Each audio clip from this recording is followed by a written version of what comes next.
मन में ऐसी कल्पना है कि गठबंधन बड़ा करेंगे तो शायद मोदी जी के खिलाफ चुनाव जीत जाएंगे। भाई और 2-3 लोगों को ढूंढ लाओ, जितने हो सके इतना इकट्ठा कर लो, अगले प्रधानमंत्री नरेंद्र मोदी जी ही बनने वाले। बुधवार को लोकसभा में खूब शोरगुल हुआ।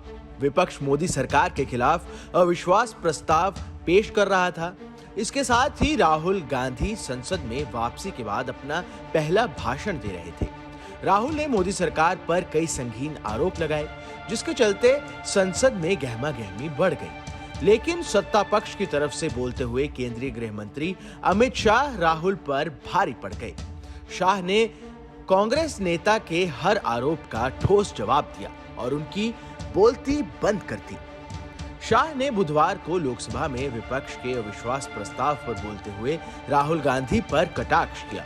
शाह ने पूरे सदन को कांग्रेस सांसद की 2008 में महाराष्ट्र के विदर्भ में एक विधवा महिला कलावती बंदूरकर के घर की यात्रा की याद दिलाई।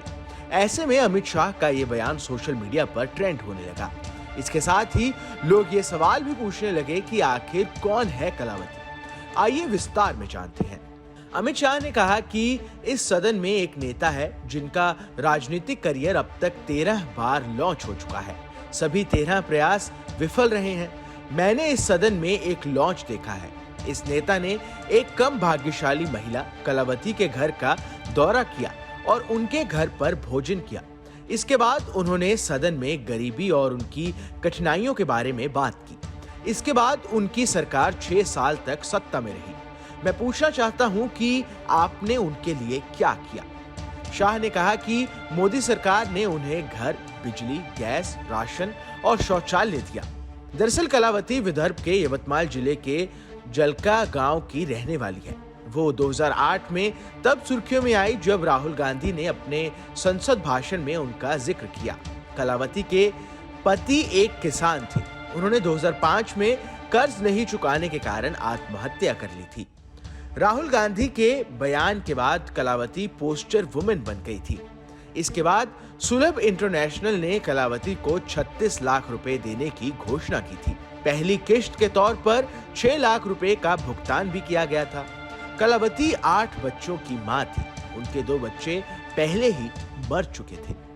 आपको बता दें कि अमित शाह मणिपुर में हिंसा को लेकर केंद्र की भाजपा शासित सरकार के खिलाफ विपक्ष द्वारा लाए गए अविश्वास प्रस्ताव पर बोल रहे थे। निचले सदन में बोलते हुए गृह मंत्री ने कहा कि ये विपक्ष है जिसे ना तो सरकार पर भरोसा है और ना ही देश की जनता पर। उन्होंने विपक्ष के चरित्र पर भी सवाल उठाया और कहा कि उसका असली चेहरा तब सामने आया जब उसने अतीत में अपनी सरकारें बचाने के लिए भ्रष्टाचार किया। Bureau report, team news nation.